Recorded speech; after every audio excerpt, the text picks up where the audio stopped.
Por favor, poner sus teléfonos en silencio y a ponerse de pie para entonar las sagradas notas del himno nacional de la República del Ecuador.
Tomen asiento, por favor.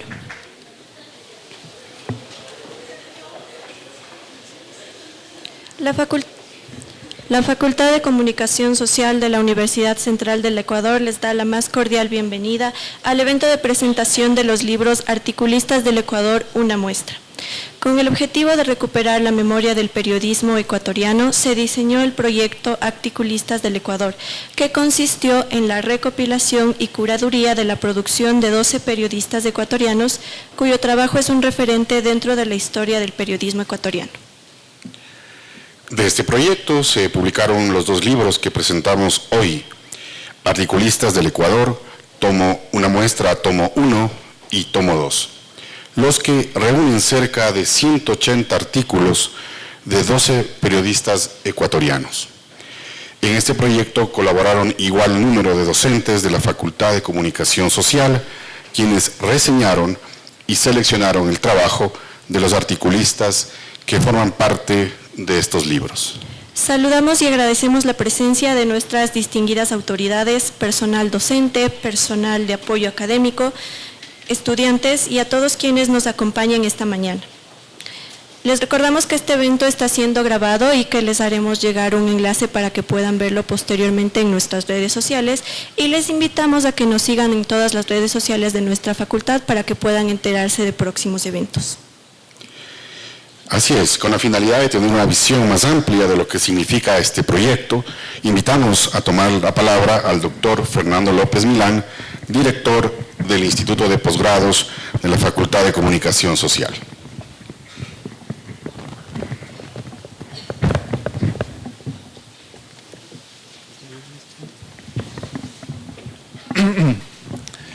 Buenos días.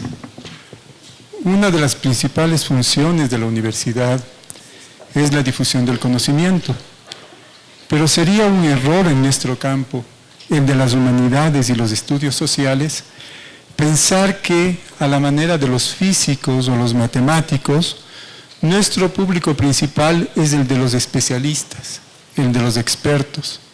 No, nuestro público principal lo constituyen los ciudadanos comunes y corrientes. Son ellos, no los expertos, quienes necesitan que los universitarios les provean de elementos de juicio teóricos y empíricos para sustentar y orientar sus decisiones en las distintas esferas de la vida pública e incluso en la vida privada. El ciclo del conocimiento social y humanístico se cierra solo cuando, trasponiendo las fronteras de los claustros universitarios, llega a los ciudadanos. Son ellos quienes, discutiéndolo, criticándolo, incorporándolo a sus esquemas intelectuales y experienciales, lo vivifican. Son ellos quienes le dan actualidad y permanencia. Actualidad y permanencia son dos términos estrechamente vinculados. Y al referirnos a ellos nos referimos también a otra de las funciones claves de la universidad que José Ortega y Gasset consideraba su razón de ser: el mantenimiento de la cultura. Nada en el campo amplio de la cultura surge del vacío. El conocimiento es acumulativo y los avances actuales no habrían sido posibles sin los cimientos del pasado. Lo mismo ocurre con la literatura y, claro está, con el periodismo.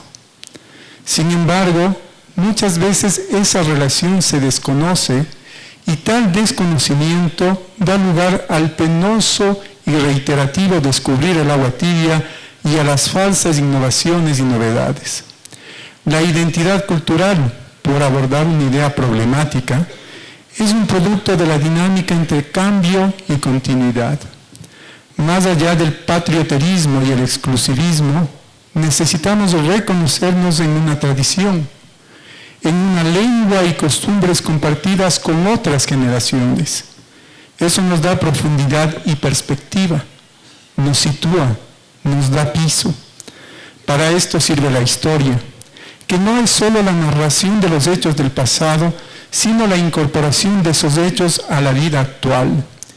Elaborar antologías de narrativa, ensayo, poesía, de periodismo, es una forma de hacer historia, es decir, de incorporar las creaciones de los trabajadores de la palabra que nos precedieron a la conversación del presente.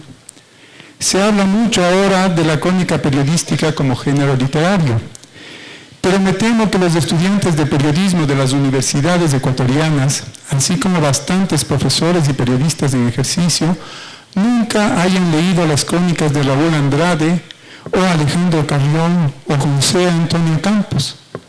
¿Se habla de ellos en las clases de periodismo en nuestras universidades? ¿Se da a conocer su obra? Realmente creo que no. Y para llenar en parte este vacío, hace ya algunos años, con Fabián Guerrero Obando, habíamos pensado en la necesidad de poner en marcha un proyecto que recuperara la obra de los más importantes periodistas del país en el siglo XX. La presente muestra de articulistas del Ecuador, realizada durante el decanato de Fabián, es el primer producto de ese proyecto, que incluía no solo a los articulistas que habían publicado en diarios de alcance nacional, sino a los que habían publicado su trabajo en diarios de provincia. Con ser solo una parte del proyecto, la obra que ahora presentamos constituye un referente ineludible para quien se proponga estudiar el desarrollo del periodismo ecuatoriano durante el siglo XX y los primeros años del siglo XXI. El trabajo, empero, está por completarse y a compartir esfuerzos para concluirlo queremos invitarlos. Gracias.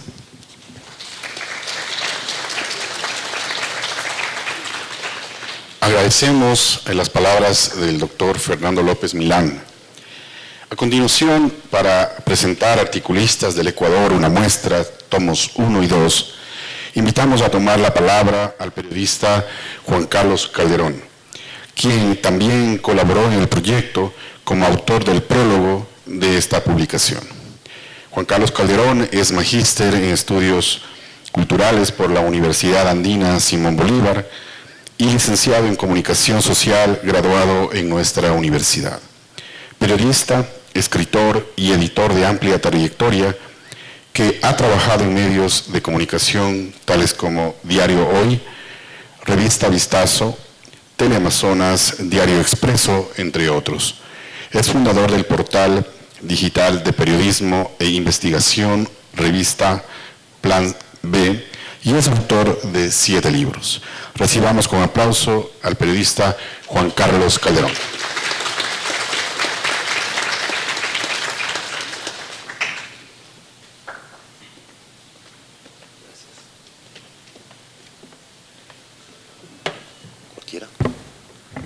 Bueno, buenos días. Yo me siento muy honrado por esta invitación, señora decana de la Facultad de Comunicación. Fernando, muchas gracias también por estar acompañándonos y me van a permitir una discreción emocional. Yo soy un hijo orgulloso de esta universidad y de esta facultad, junto con personas aquí presentes, el profesor Marco Villarroel y otros, Ivanova. Fuimos parte de la lucha por la facultad, por la facultarización. Una lucha dura, compleja, porque se ven condiciones además políticas adversas en su momento en la universidad, que enfrentaba la arremetida en mi tiempo del gobierno de Febres Cordero y otros gobiernos que iniciaron este proceso de la llamada democracia o el retorno a la democracia. Entonces la universidad era, evidentemente, vivía en otro mundo, un mundo no digitalizado, un mundo análogo, diríamoslo así, pero donde las ideas y sobre todo las participaciones de los jóvenes estudiantes se generaban en los dudas y cuestionamientos siempre presentes de para qué estamos estudiando periodismo, para qué estudiamos comunicación social, al servicio de quién estamos, en función de qué trabajaremos y viviremos. Desde entonces yo ingresé a trabajar, entré a la universidad, me retiré algunas veces, pero volví, lo logré, me gradué más tarde de lo pensado, gracias al empuje de mi esposa Adriana aquí presente, porque uno ya se mete a trabajar y dice ya no vuelvo, y volví y pude graduarme. De alguna manera yo llevo ejerciendo 40 años de periodismo. Entré a trabajar a los 19 años a un diario que ya desapareció, que se llamaba Diario El Tiempo, de Quito, un diario de extrema derecha conservador. Y yo, como era comunista, entonces entré a aprender, en realidad, a una redacción de en ese ya tiempo viejos periodistas. Y el ejercicio del periodismo se hacía con las boletines de prensa, en realidad, no esto de salir a reportear a la calle y todo eso, ¿no? Esto del periodismo independiente no existía. Le estoy hablando de 1982, 83. Y claro, la primera que se me asignó, el editor general era Eugenio Aguilar, padre de Roberto Aguilar, el actual cronista de Diario Expreso, ¿no es cierto? Un cronista político, creo que el único cronista político que hay en este momento. Y él me asignó la calle. Vos, Cholito, me dijo, te vas a trabajar a la calle. En ese tiempo la calle significaba policiales, es ir a cubrir Crónica Roja. Y en la calle me hice, y de la calle no he salido nunca más. En realidad, ahí aprendí el oficio de reportero, que significa caminar, ir al sitio, estar en los acontecimientos. Nunca abandonar el trabajo cuando son las coberturas, y trabajar en la relación sobre todo con la gente. Y ahí entendí que uno trabaja con la gente y para la gente, para sus lectores, para los seguidores, para quienes hoy como se llamen, no me atrevería a decirlo. Entonces yo soy un viejo dinosaurio del periodismo, ¿no? Es más, en Twitter es pichón de dinosaurio, ¿sí? Y me considero como tal, como parte de una herencia de una generación que de alguna manera, de los muchos compañeros estudiantes que fuimos en la universidad, pocos ejercemos aún el oficio como tal. Yo quería compartir con ustedes esta emoción mía de volver a la universidad y agradecerles por eso. Y por cuando me llamaron Fernando y los compañeros a proponerme que hiciera el prólogo de esto, me sentí muy emocionado porque de alguna manera es lo que yo había vivido, es decir, yo había vivido en un proceso de lo que se llama prensa escrita y lo explico en el prólogo. ¿Cómo hacíamos el periodismo? Hoy se verá como un acto de la prehistoria, un periodismo que se elaboraba casi artesanalmente, aunque pretendíamos ser profesionales. Cuando yo entré a los 19 años al diario El Tiempo, se hacía con prensa de tipos. Entonces ponían tipos ¿no es cierto? Se hacían las tipografías, y las páginas se construían con tipos, las palabras se construían con tipos y las fotografías con clichés, los llamados clichés, que era un proceso con plomo, con el cual se impregnaba en relieve la fotografía y obviamente las páginas, las letras, y se impregnaba, y eso se pasaba el rollo, la vieja imprenta. Por eso hablo yo de Gutenberg. ¿Cuánto tiempo nos separa, no es cierto, hoy, lo que vivimos hoy, de Gutenberg? Menos de 50 años. Entonces, los tipografistas morían con cáncer, o de cáncer, por el plomo, con la sangre envenenada, y su antídoto era tomar leche. Tomen leche, muchachos, porque eso desintoxica. Sobre todo hoy también podría desintoxicarnos de algunas ideas. Pero tomaban leche, tenían al lado su litro de leche, tenían que tomar 1 litro de leche diario para no morir de cáncer. Y en fotografía era todo un proceso en el cual lo que hacíamos, o lo que hacían los compañeros fotógrafos, es echar la foto en blanco y negro, en los rollos de blanco y negro, evidentemente los rollos, los carretes que se llevaban a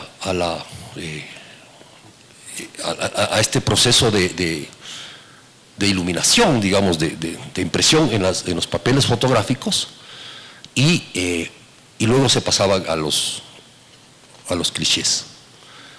Y eso lo vivimos hasta hace poco. En realidad, en la guerra del Cenepa, ¿sí?, en el 95, cuando cubríamos la guerra, le estoy hablando de la prehistoria, un poquito más antes, después, ¿no? Hacíamos eso para evitar la censura de los militares. Cogíamos los rollos y nos metíamos, no les voy a decir dónde nos metíamos los rollos, en los zapatos, ¿no? Entonces no sean mal pensados. Y teníamos que salir porque había una censura feroz y llevaban los rollos y tenían que salir enviados en avión, en lo que sea, en carro, en bus, en transporte, en vaca, en burro, en lo que sea, tenías que mandar el rollo.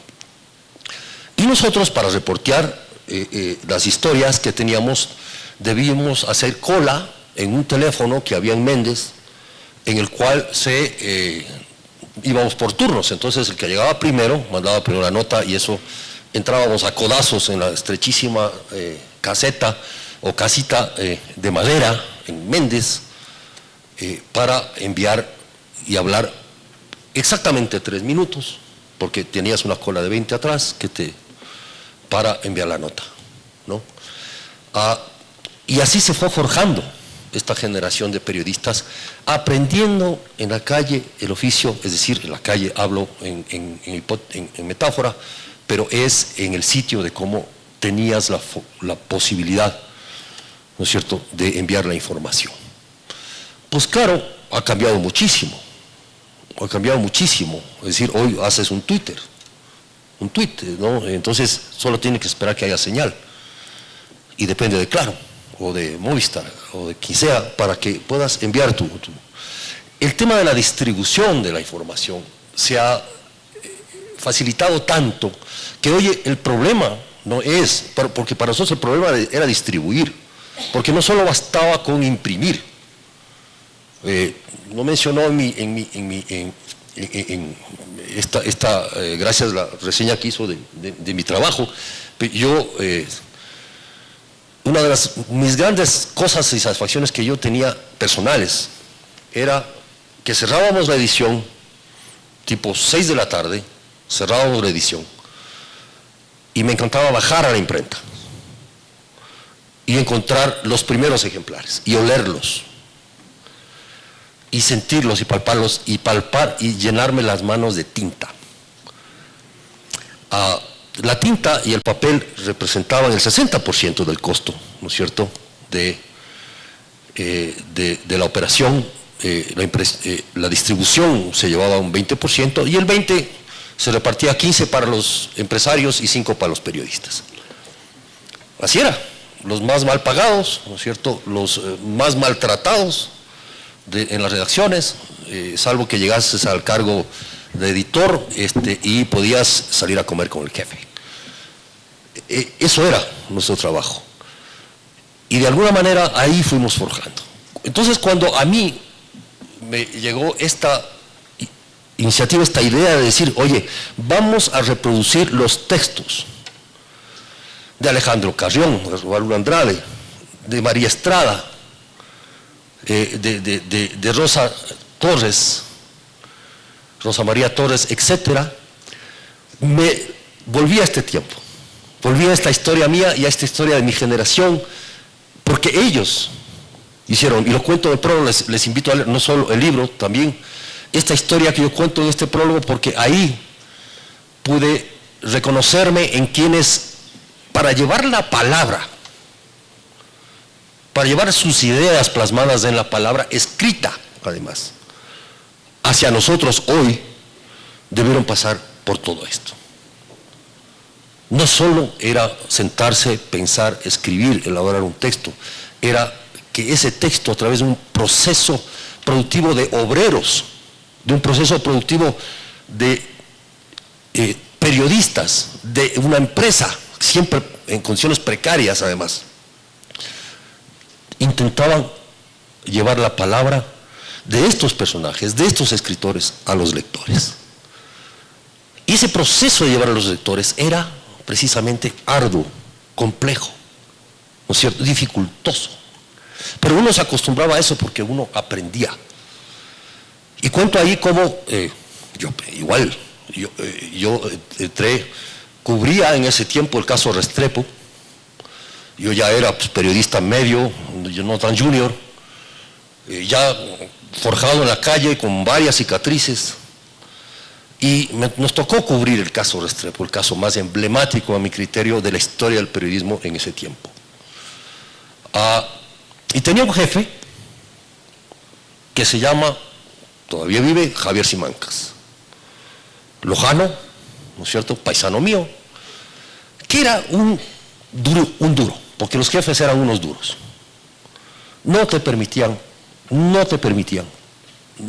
digamos una falta de ortografía, sino la más mínima digresión en ciertos artículos, apegados a la verdad me refiero, apegados a los hechos, ¿sí? Porque claro, en nuestros tiempos cuestionas la verdad y dices, lo importante es la búsqueda de la verdad. Nosotros teníamos y tenemos que estar apegados a los hechos, no manipular los hechos, no convertirnos en instrumento de intereses, ¿no es cierto?, de grupos de presión que siempre quieren poner la información a su servicio. Ese es un contrato que uno tiene con el lector, es un contrato que no se traiciona, nunca. Esa es la credibilidad, ¿sí?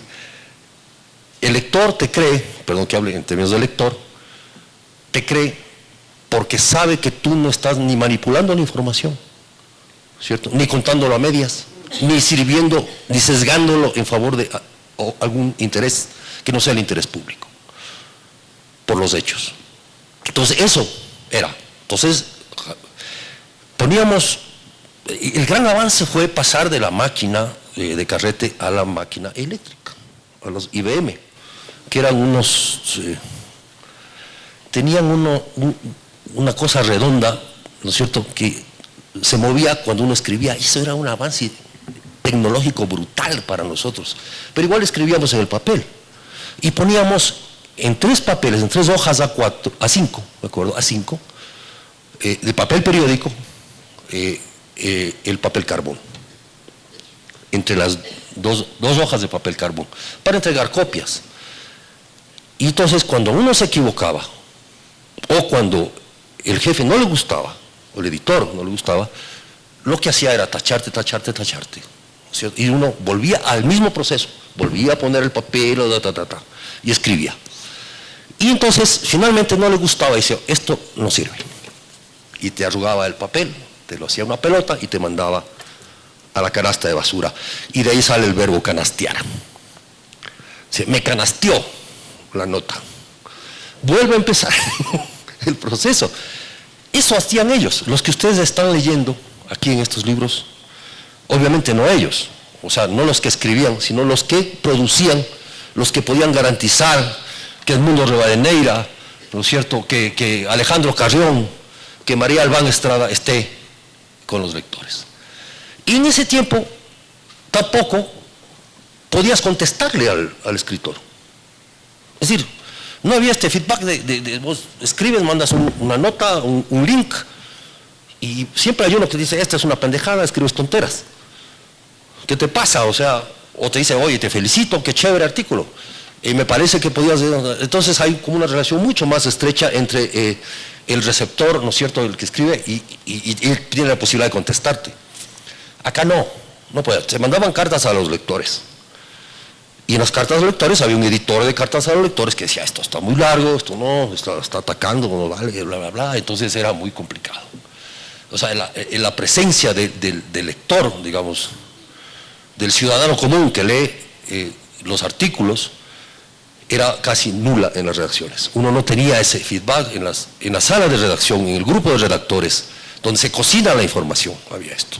Y en las secciones de opinión, porque aquí tenemos articulistas de secciones de opinión, había un editor de opinión, ¿no es cierto?, que cuidaba que estuviera. Era muy jodido decirle a un Alejandro Carrión, oye, o sea, corrige esta vaina, ¿no? O sea, era muy difícil, porque ellos ya eran como monstruos, lo que hoy se llaman influencers, sí. Ustedes me entenderán, en ese tiempo eran ellos, los aquí, ¿no es cierto?, escritores, pero ellos tenían voluntad de verdad, no voluntad de espectáculo, como los influencers de hoy, ¿sí?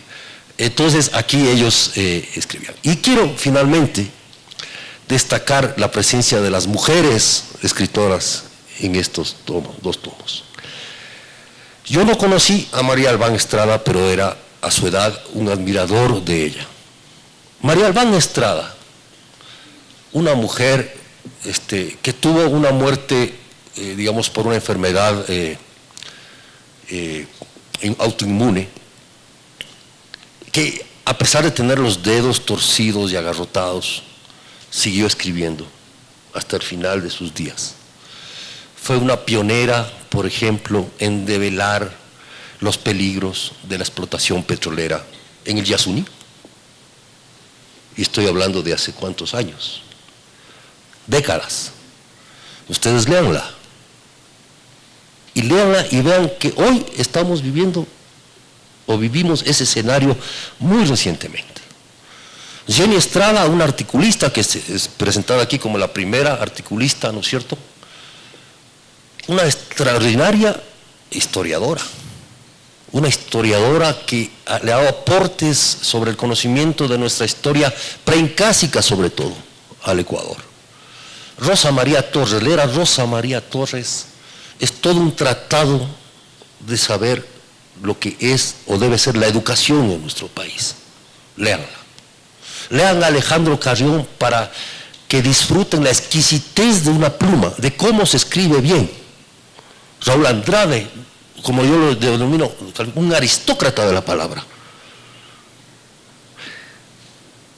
Las mujeres escritoras que están aquí, y que ojalá hubiese más tomos para más mujeres escritoras, fueron pioneras en este trabajo. En un escenario, en un contexto que no era fácil para la mujer expresar su palabra. Y lo escribían, y escribían muy bien. Escribir muy bien es una responsabilidad del periodista y de la periodista, porque nuestra materia prima es el lenguaje. Tenemos que dominar el lenguaje, tanto en la forma como en el contenido, saber expresarnos con claridad, saber escribir con claridad. Y hablo no solo del lenguaje textual, hablo también del lenguaje audiovisual. La universidad nos enseña a conocer los lenguajes, a acceder al mundo del lenguaje. Solo nuestra práctica constante nos permite florecer. El periodismo es un oficio como el del carpintero, como el del enfermero. Yo a veces lo comparo con un médico de urgencias. ¿Sí? El periodismo no solo que requiere valentía, no solo que requiere vocación y amor por el oficio, requiere calidad profesional. No es fácil, pero hay que leer. Hay que leer constantemente para saber escribir. Creo que estos tiempos donde la imagen ha derrotado a la palabra, de alguna manera, donde las pantallas ocupan nuestra atención en vez de nuestros propios ojos, para ver el mundo en el que vivimos directamente, sin intermediarios, sin mediaciones tecnológicas, ¿cierto?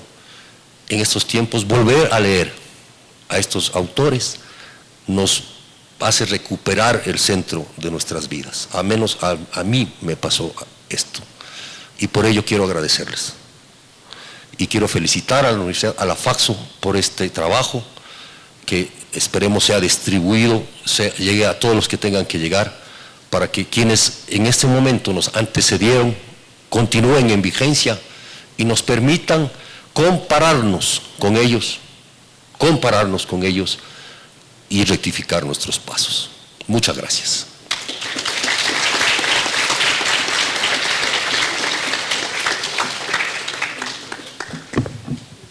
Como afirma Juan Carlos Calderón, a quien desde la FACSO le extendemos nuestro más sincero agradecimiento por su colaboración en este proyecto, este esfuerzo de recopilación, curaduría y análisis de la FACSO es una invitación a estudiantes, maestros y público en general a reencontrarse con la palabra y el pensamiento libre y diverso. Habíamos anunciado antes un intermedio musical con el maestro Paco Godoy, pero queremos extenderles nuestras disculpas, pues el maestro ha tenido un inconveniente, por lo cual no puede presentarse el día de hoy. La gratitud es un valor humano muy importante. Por tal motivo, queremos reconocer y destacar la participación y el apoyo de los 12 docentes de la Facultad de Comunicación Social que participaron en este proyecto. Ellos son, algunos se encuentran presentes, otros por sus actividades académicas no, pero los vamos a mencionar. El magíster Iván Aldaz, el doctor Santiago Aguilar, al doctor Freddy Ayala, a la doctora Sandra Carvajal, al doctor Juan Carlos Jurado, al doctor Fernando López Milán, a la magíster Ivanova Nieto, a la magíster Patricia Noriega, a la doctora Marta Rodríguez, a la magíster Rocío Soria, al doctor Hugo Estornayolo y al doctor Leonardo Vinuesa. Reiteramos nuestro agradecimiento por su trabajo en este proyecto y por la labor que desempeñan día a día en favor de la Facultad de Comunicación Social. Para cerrar este evento, queremos invitar a este estrado a la doctora Montserrat Fernández, decana de nuestra facultad. Recibámosla con un fuerte aplauso.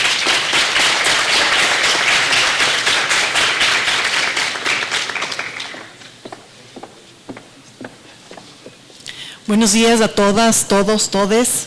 Muchísimas gracias por su presencia. Es muy importante poder ver esta variedad de personas que implican nuestros maestros, doctor Villarruel, quienes son ahora maestros de la Facultad de Comunicación Social, quienes hemos sido hijos de la Facultad de Comunicación Social, quienes estuvimos en las aulas hace poco tiempo, hace mucho tiempo, pero que también somos parte de esta comunidad, y obviamente a nuestros queridos señores y señoras estudiantes, a los señores invitados y también a las otras autoridades. Es un honor y es un placer, como siempre, poder ubicarme aquí en el frente y poder decirles lo grata la gratitud que tengo de poder formar parte de esta comunidad de la cual estoy muy orgullosa. Es un honor también poder celebrar en este momento esta publicación, estos libros que implican el recordar una riquísima historia de lo que significa el periodismo en el Ecuador. Tenemos que tomar en cuenta que cuando nosotros aprendimos periodismo, yo también soy periodista de prensa, y cuando aprendimos periodismo, aprendimos leyendo y aprendimos escuchando a los grandes maestros. Y ahora poder volver a leerlos es también un honor. ¿Por qué? Porque cuando nosotros escuchamos aquellas voces que nos recuerdan la historia pasada y que también nos ubican en cómo nosotros realizábamos el periodismo, también nos recuerdan lo que nosotros podemos hacer. Ahora, señores y señoras estudiantes, ustedes pueden escuchar a sus maestros con esas voces y ustedes podrán leer en estos libros el trabajo de estos docentes que analizaron y produjeron a los articulistas, y podemos escuchar ahora las voces de estos maestros. Esperamos muy pronto poder escuchar sus voces como las de esos maestros que estamos ahora publicando. Nuestro deber y nuestra intención es que con la compilación de estos artículos podamos abarcar muchísimos temas, y estos temas nos den también nuevamente nuevos bríos para poder producir más. En un mundo en que cada vez la información es más rápida y a veces se pierde el contenido y la profundidad, recordar que se puede escribir con esa riqueza, con esa profundidad y con esa valentía también es esperanzador. Expresamos nuestro más grande agradecimiento no solamente a aquellos periodistas cuyos trabajos han sido incluidos en estas obras, sino también al incansable compromiso de nuestros docentes para publicar y para siempre producir. Muchos de los docentes que estamos aquí y que ustedes han aplaudido incluso, ustedes conocen que tienen una vasta también producción por sí mismos. Agradecemos a las autoridades que llevaron a cabo este proyecto, el decano anterior, Fabián Guerrero Bando, y también a Fernando López Milán, y a todo el equipo también del comité editorial, que se han esforzado muchísimo en estos 2 tomos. Y hay una propuesta para seguir con esta producción y también con algunas otras iniciativas, como por ejemplo recoger lo que nos parece importante, el pensamiento y la producción de quienes han sido nuestros decanos. No puedo decir decanas porque soy la primera, pero ojalá algún día podamos decir, ustedes puedan decir cuando estén aquí adelante, de nuestros decanos y decanas de la Facultad de Comunicación Social. Este pensamiento de nuestros decanos también implica esa producción, porque muchos de ellos han sido también escritores y han sido articulistas, han sido periodistas y productores, y es importante también escuchar quienes nos han guiado y quienes han hecho de la Facultad de Comunicación Social un baluarte a nivel nacional e internacional. Recordemos que nosotros somos la facultad más antigua del Ecuador, fundada en 1945, se propició la facultarización en el 85, pero también somos la tercera facultad más antigua de Latinoamérica. Y hemos sido fundadora de proyectos como, por ejemplo, desde las más iniciativas de asociaciones de facultades de comunicación social, la del Ecuador, que se llamaba AFEXE, y también de la FELAFAX, en la que hemos participado durante muchísimos años, de redes de comunicación como por ejemplo AMLAT, y también del CIESPAL. Recordemos que el CIESPAL tiene 65 años de historia, nosotros tenemos 78, y como organizaciones hermanas hemos trabajado durante muchísimos años por fortalecer la comunicación, la investigación y el pensamiento de la comunicación en el Ecuador y en América Latina. Sin más que decirles, gracias a todos y todas, todes por su atención, por su presencia, por participar con nosotros en este proyecto, y sobre todo mi recomendación, lean los clásicos. ¿Por qué? Porque leer este pensamiento y esta riqueza nos recuerda y nos pone un futuro. Si nosotros pensamos en la propuesta de Galeano de seguir la utopía, dice, que en realidad la dice Birri, pero la atribuyen a Galeano. Él dice, tengo la utopía, camino 2 pasos y ella se aleja 2 pasos. Camino 2 pasos más y se vuelve a alejar. ¿Para qué sirve la utopía? La utopía nos sirve para caminar. Entonces, hagamos que estos libros sean nuestra utopía, a la que queramos caminar, y que cuando la lleguemos y la logremos, ustedes se conviertan en la utopía de quienes vienen detrás de ustedes. Muchas gracias.